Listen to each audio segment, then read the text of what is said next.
Je vous salue dans le nom précieux de notre Seigneur Jésus-Christ.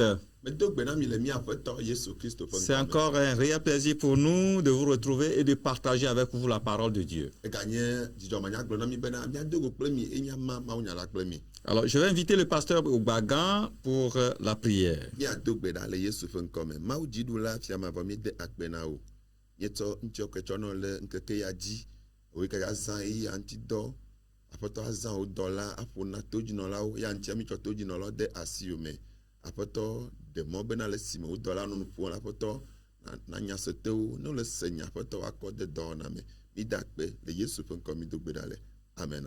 Amen. Amen. Nous trouvons le texte du jour dans Matthieu 27, versets 50 à 54.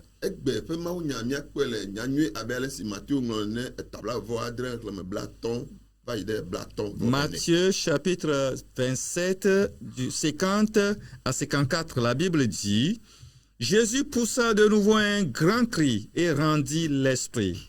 Et voici, le voile du temple se déchira en deux, depuis le haut jusqu'en bas. La terre trembla, les rochers se fendirent, les sépulcres s'ouvrirent, et plusieurs corps des saints qui étaient morts ressuscitèrent. Étant sortis des sépulcres, après la résurrection de Jésus, ils entrèrent dans la ville sainte et apparurent à un grand nombre de personnes. Verset 54. Le centenier et ceux qui étaient avec lui pour garder Jésus, ayant vu le tremblement de terre et ce qui venait d'arriver, furent saisis d'une grande frayeur et dit: Assurément, cet homme était fils de Dieu. Amen. Amen. Matthieu peut agbanler. Et tabla vont adresse le blaton, pas idée blaton vont ene. Et le aye Yesu gado riple besesien aye ocho efe gbogbon la hena.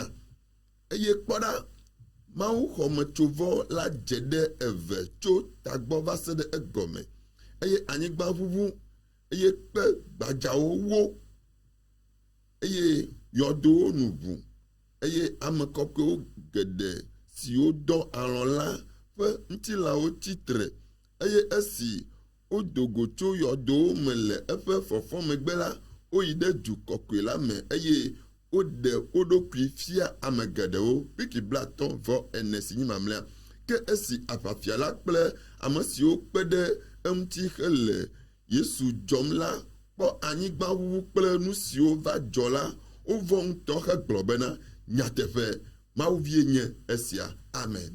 Amen. Amen. Nous rendons grâce à Dieu encore pour cette semaine de la Pâque qui s'est bien passée.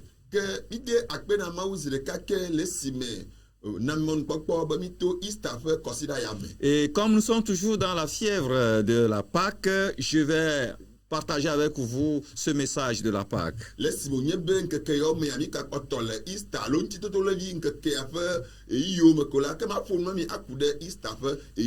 m'inspire de la dernière phrase du passage que nous avons lu, le chapitre 27, verset 54. La dernière parole était: Assurément, cet homme était fils de Dieu.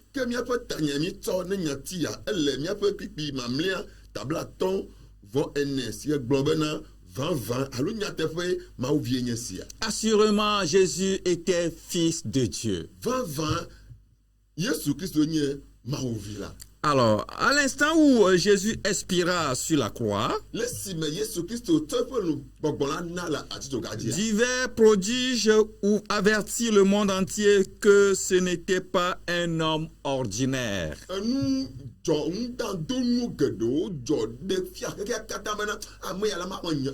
Il n'était pas un homme ordinaire qui venait de mourir sur la croix comme tous les autres qui mouraient sur la croix.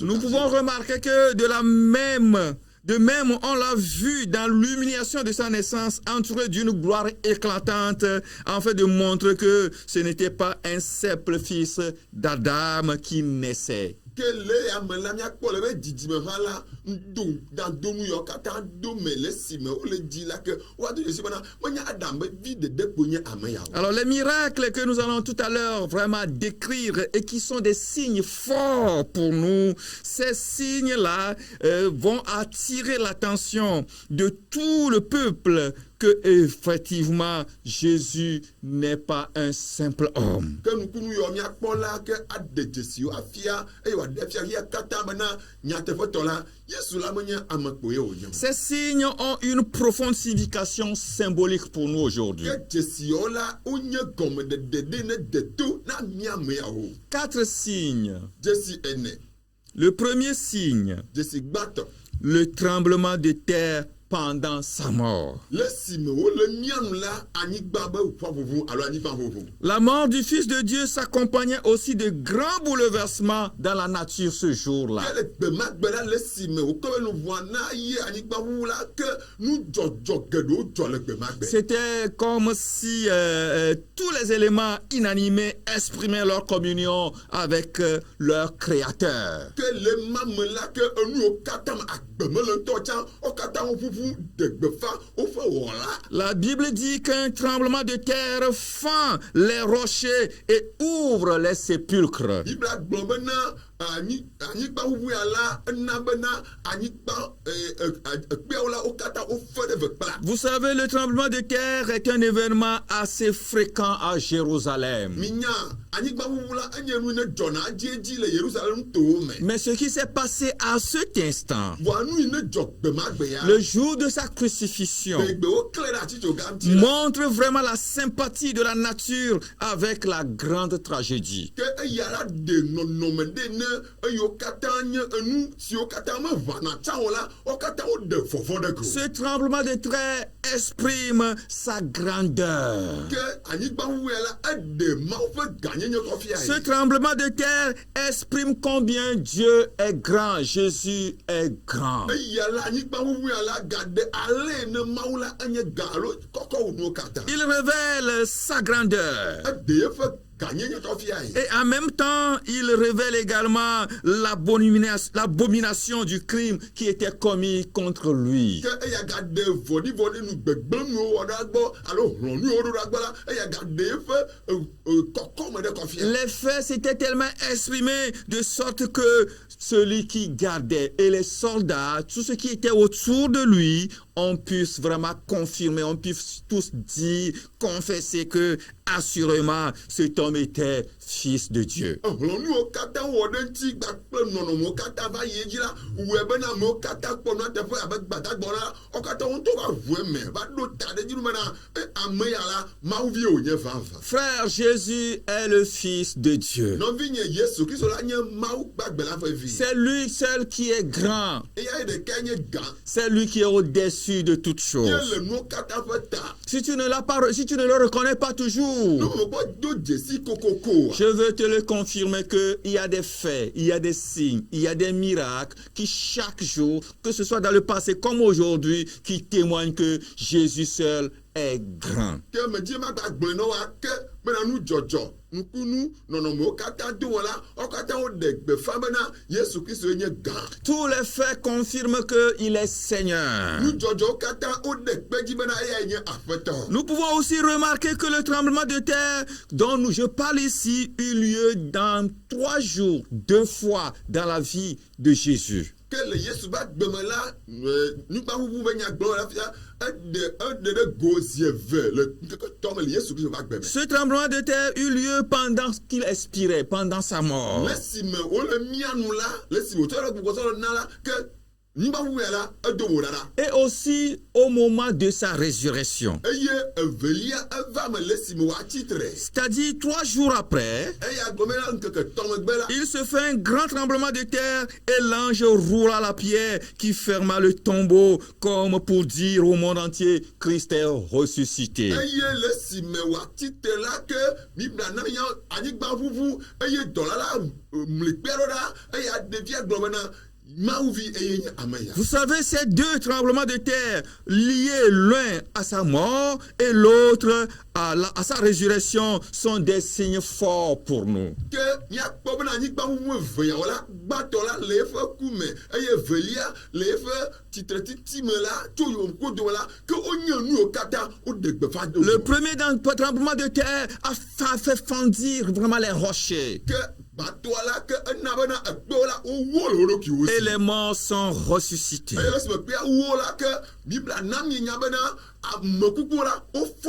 Le deuxième tremblement a eu lieu pendant sa résurrection. Ce tremblement de terre a eu lieu pendant que la pierre est roulée et Jésus est ressuscité. Vous savez, ce tremblement de terre est un élément très important dans la résurrection de Jésus. Ça exprime la grandeur de Dieu. Que cette grandeur se manifeste dans ta vie. Afin que tout ce qui est rocher qui ferme ta vie, qu'il se fende maintenant, afin que tout bouge pour que tu ressuscites, pour que tout ce qui est mort, tout ce qui est caché ressuscite dans ta vie.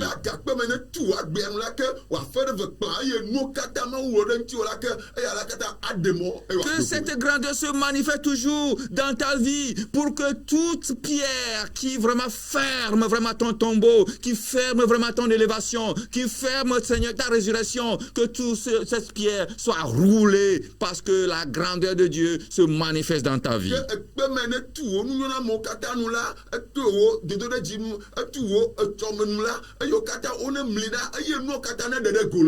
Le deuxième signe, il s'agit de la déchirure du voile du temple en deux.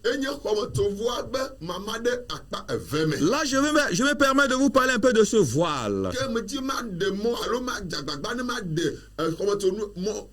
C'est quoi le voile en question?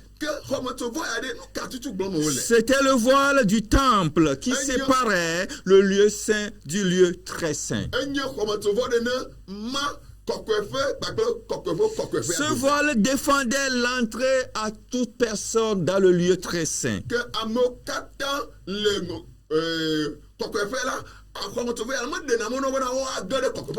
Et c'est seulement le souverain sacrificateur qui peut vraiment franchir ce voile, et c'est une fois an. Et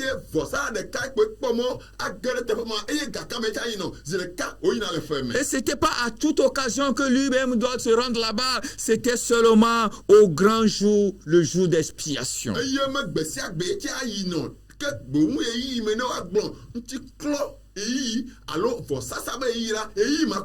Cela s'explique parce que Dieu est saint et il est inaccessible à l'homme naturel.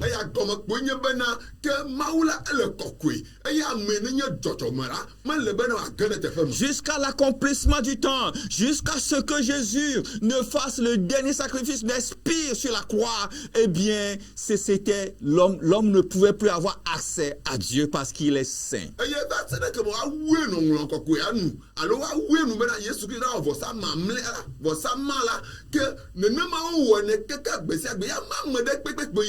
Alors pourquoi ce déchirement de ce voile? Ce voile s'est déchiré pour vraiment nous montrer que tout le monde peut aussi avoir l'accès à Dieu. Pourquoi le voile s'est déchiré? Vous savez, la cause immédiate de ce déchirure ou bien de la rupture de ce voile peut apparemment être le tremblement de terre, parce qu'on suppose que, eh bien, quand il y a tremblement de terre, beaucoup de choses peuvent se passer et le voile peut se déchirer, mais ce n'était vraiment pas à cause de cela.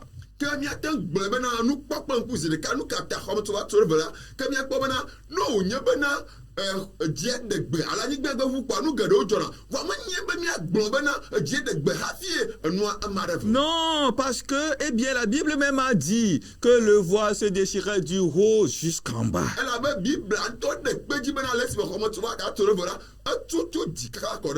Et alors, pour dire que cela venait directement de Dieu.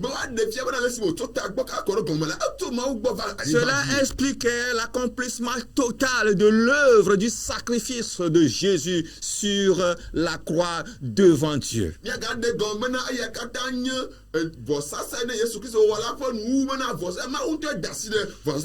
Tous les auteurs de la lettre aux Hébreux et de l'Apocalypse notamment expliquent alors que tout était accompli.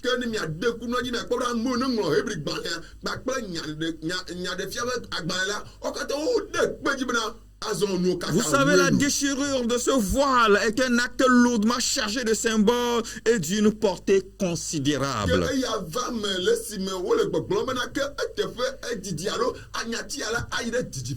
Elle signifie désormais s'ouvrait une libre entrée devant le trône même de Dieu, de tout le monde.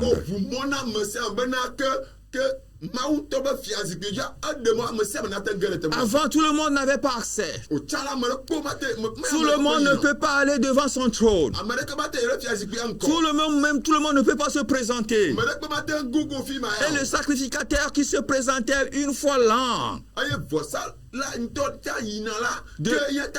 devait se préparer minutieusement à force de ne pas mourir quand il se rend là-bas. Mais à partir de ce jour où Jésus rendait son âme, Jésus rendait son esprit, eh bien, le voile s'est déchiré en deux. Alors, il signifie également la fin de l'ancienne alliance de la loi qui nécessitait les sacrifices et les sacrificateurs comme intermédiaires entre l'homme et Dieu.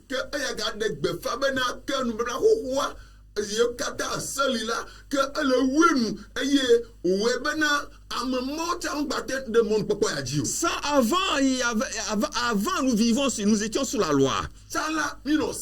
C'était l'ancienne alliance. Mais à partir de ce moment, nous ne sommes plus sous la loi. Nous ne sommes plus sous l'ancienne alliance. Nous n'avons plus besoin d'intermédiaires. Nous n'avons plus besoin de quelqu'un qui doit prier à notre place. Nous n'avons plus besoin à qui nous devons confesser d'abord. Nous avons nous-mêmes cette occasion de se présenter, d'aller devant le trône de Dieu. Une troisième signification de ce déchirement du voile, c'est que grâce à la mort de Jésus-Christ, nous avons une libre entrée dans le sanctuaire. Et par la route nouvelle et vivante qu'il inaugure pour nous au travers ce voile. Frère, nous pouvons aller désormais devant Jésus. Tu peux lui parler toi-même de ton propre cas. Tu n'as plus besoin d'intermédiaire. Je veux que vous reteniez très bien que ce voile se déchirait au moment où se consommait sur la croix le vrai sacrifice d'expiation pour le péché.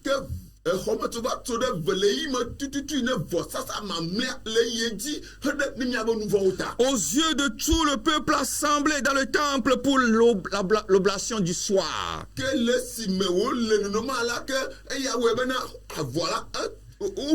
Ce qui signifie que désormais, tout le monde a l'accès au trône de grâce qui était ouvert maintenant. Le trône de grâce.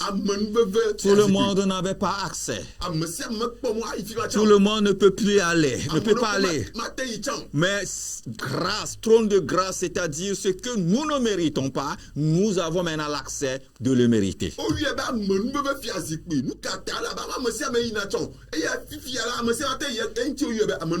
Si tu peux avoir la grâce de Dieu. Et ma prière pour toi ce matin, c'est que cette grâce se déverse sur ta vie. Lorsque tu approches le trône de la grâce, que la grâce de Dieu se manifeste dans ta vie. Que cette grâce te localise là où tu te trouves. Afin que tout ce que tu ne mérites pas, ce que tu ne mérites pas, que tu les reçoives maintenant. C'est le trône de grâce.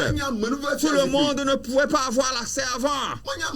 Mais le jour où le voile est déchiré, toi aussi tu as l'accès. Tu peux bénéficier de la grâce de Dieu. Dieu peut la déverser sur ta vie. Oui, ce n'est pas un mérite, mais Dieu te l'accorde. Le jour-là, à partir de ce jour-là, toi aussi, tu peux bénéficier de la grâce de Dieu. Que cette grâce se déverse sur toi maintenant. Cela signifie que l'homme pécheur, qui autrefois était banni du ciel, à partir de ce moment, pouvait tourner ses regards et ses espérances vers le demeure éternel. Vers la maison du Père, le demeure éternel. Vous savez, dans le passé, eh bien, quand tu meurs, ton espérance est estompée. Le jour où tu meurs, c'est fini pour toi. C'est pour cela que lorsque Jésus est rentré dans le tombeau, tous ceux qui étaient morts et sans espérance, il doit agir pour que leur espérance vive maintenant. Et alors, c'est ça qui nous projette sur le troisième signe. C'est pourquoi quand Jésus est rentré dans le tombeau, parce que le voile est déjà déchiré, et parce que d'abord il y avait eu ce grand tremblement, et alors maintenant Jésus pouvait donner l'espérance à tous ceux qui étaient morts. C'était l'un des signes les plus forts. Eh bien la Bible dit que tous ceux qui étaient morts qui étaient morts, qui étaient croyants, qui étaient morts, quand Jésus est rentré dans le tombeau, quand Jésus vraiment est mort, le jour où il expirait, il est rentré en confrontation avec la mort. Jésus a fait la bataille avec la mort et lui a prouvé sa faiblesse. C'est pourquoi la Bible dit, lorsque Jésus est entré dans le séjour des morts et qu'il a lutté avec la mort, il a gagné la mort et il a crié fort: ô mort, où est ton aiguillon? Ô mort, où est ta force? Tu es vaincu maintenant, pour dire maintenant que maintenant tous ceux qui sont morts en Christ encore, ils ont l'espérance. Et alors la mort de Jésus a changé maintenant l'espérance en vie. Cette mort va nous délivrer de la crainte de la mort. Dans le passé, comme je viens de le dire, si tu meurs sans espérance. C'est fini pour toi. C'est pourquoi tout le monde a peur de mourir. Mais le jour où Jésus est mort et qu'il a arraché le guillon de la mort, il nous délivre de la crainte de la mort. C'est-à-dire que le chrétien ne doit plus avoir peur de la mort. Parce que Jésus l'a déjà vaincu. Parce que Jésus a déjà vaincu la mort. Pour dire que tous ceux qui vraiment vont le suivre, ils ont aussi l'espérance après la mort.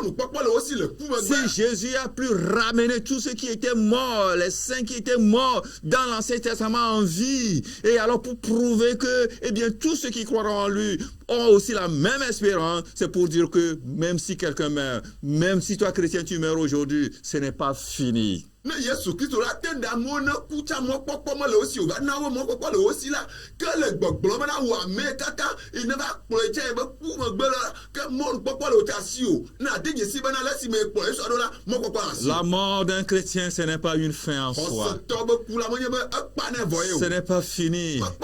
Parce que celui qui a le pouvoir sur la mort nous le confirme. Jésus a déjà ressuscité les gens. Ce n'est pas ceux qui meurent aujourd'hui qui ne peuvent plus ressusciter.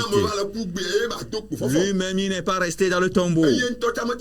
Pour nous prouver que nous également, qui espérons en lui, qui croyons en lui, nous vivrons encore.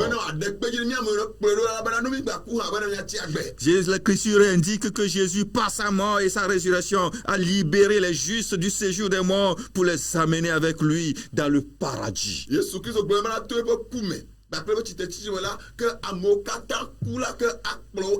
Le chrétien qui meurt aujourd'hui a l'assurance de partir auprès de leur maître.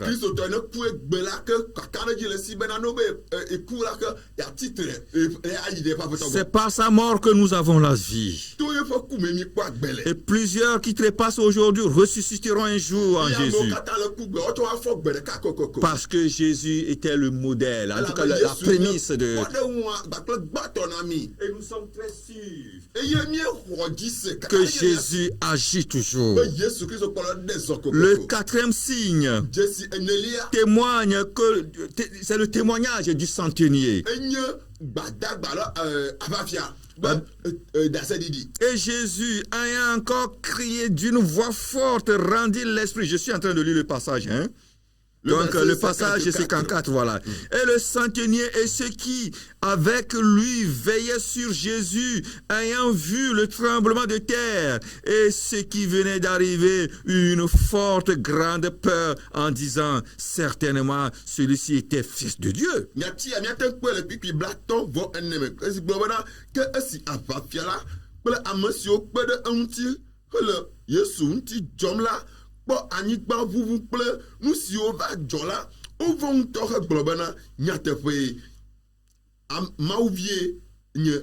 Vous savez, généralement, les capitaines ou bien les soldats qui gardaient ceux qu'on crucifie étaient des hommes très redoutables, des soldats très redoutables.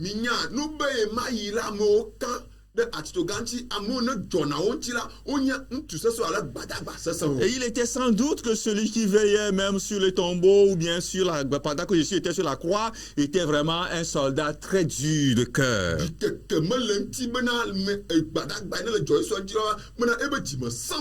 La preuve, c'est qu'il a pu permettre aux gens même de cracher sur Jésus. Il a permis que les gens le frappent. Parce qu'il n'a aucun égard pour lui. Mais le jour-là, lorsque Jésus expirait, il était surpris de beaucoup de choses. Il était surpris d'abord que lorsqu'on faisait tout cela à Jésus, pendant qu'on le menaçait, on faisait tout le mal à Jésus. Et contrairement aux autres crucifiés qui étaient vraiment violents et injuriaient même les gens. La surprise de notre centenier, c'est que Jésus lui prononçait toujours des paroles de grâce envers tous ceux qui étaient là-bas.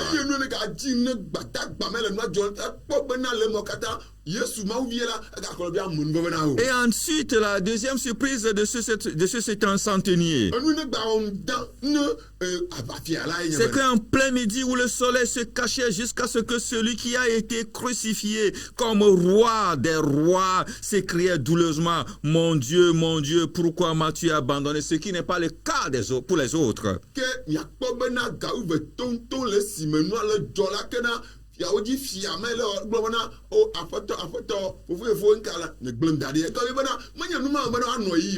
Tout à fait, en ce moment douloureux, et puis encore avoir le courage de parler et de prier de cette manière. Et encore, ce qui l'a surpris, c'est ce grand cri que Jésus a exprimé pendant que tout ceci se passait, alors que naturellement, ceux qu'il crucifiait sur la croix, eux, ils ne faisaient pas quelques minutes avant de s'asphyxier et de mourir directement sur la croix.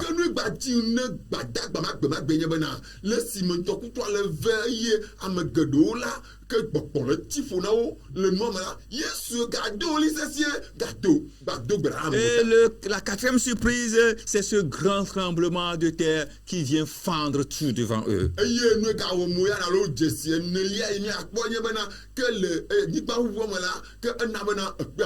Les soldats, le centenier, le responsable même qui était autour, eh bien, il ne peut pas encore douter. Et il reconnaît et il a confirmé. Il a exprimé ça hautement en disant certainement celui-ci était fils de Dieu.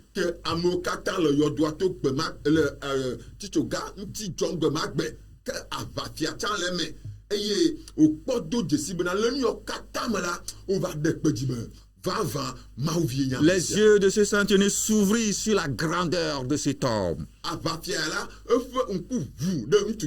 Frère, Jésus est le plus grand. C'est lui qui est Seigneur. C'est lui qui vraiment est mort pour toi et moi. C'est lui qui nous donne la vie. Écoute-le très bien. Pendant qu'il mourait, pendant qu'il rendait son esprit, le tremblement de terre arriva.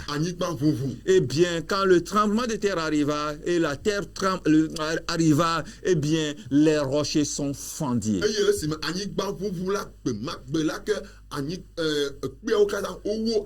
Et la première résurrection, c'est que, eh bien, tous ceux qui étaient saints et qui étaient morts sont ressuscités.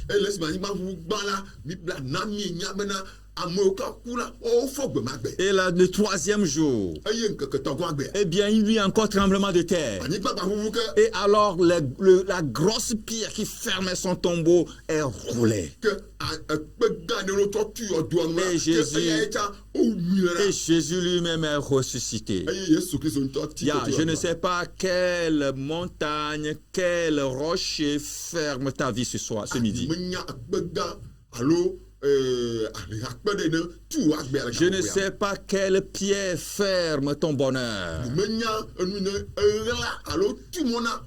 Ma prière ce matin, c'est que cette grandeur qui a fait trembler tout autour de lui, tremble dans ta vie, pour que tout ce qui est mort, tout ce qui est enfermé, tout ce qui vraiment, Seigneur, est toujours caché quelque part, puisse vraiment céder pour que toi, tu retrouves une vie nouvelle.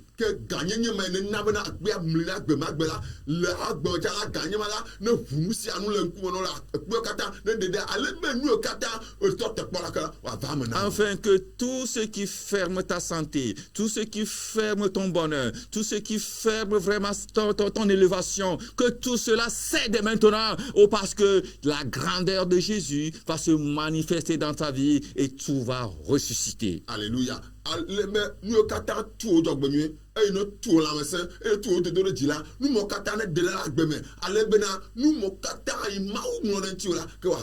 Jésus seul est Seigneur. C'est lui qui est réellement le Fils de Dieu. Si tu le crois, je vais prier pour toi, afin que les rochers se fendent maintenant, afin que les pierres cèdent maintenant, pour que ta vie se restaure, afin que tout ce qui est mort se restaure, que tout ce qui est mort ressuscite maintenant. Au nom de Jésus, Seigneur Jésus, manifeste ta puissance, manifeste ta grandeur dans sa vie, cette grandeur qui est le tremblement de terre. Permets que, Seigneur, ça tremble dans la vie de ce frère. Permets que ça tremble dans la vie de son boulot. Permets que ça tremble dans la vie de son foyer. Afin que tout ce qui a fermé son bonheur, a fermé sa joie, a fermé sa santé, que tout cela ressuscite maintenant au nom de Jésus.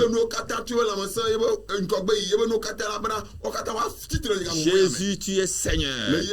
Je le proclame dans sa vie. Je proclame ta Seigneurie dans la vie de ce frère. Seigneur, c'est toi qui es réellement le Fils de Dieu. C'est toi seul qui es Seigneur. Il n'y a pas un autre. Tous les signes le démontrent. Même le Seigneur, les choses inanimées s'entendent, se mettent ensemble pour déclarer que tu es Seigneur. Oh Jésus, tu es Seigneur. Jésus, tu es Seigneur. Jésus, tu es Seigneur. Je le proclame maintenant. Tu es Seigneur Jésus. Je le proclame encore. Jésus, tu es Seigneur. Tu es Seigneur. Tu es le Fils de Dieu. Jésus, tu es Seigneur. Tu es le Fils de Dieu. Jésus, tu es Seigneur. Tu es le Fils de Dieu. Jésus, tu es Seigneur. Au nom de Jésus. Amen. Shalom.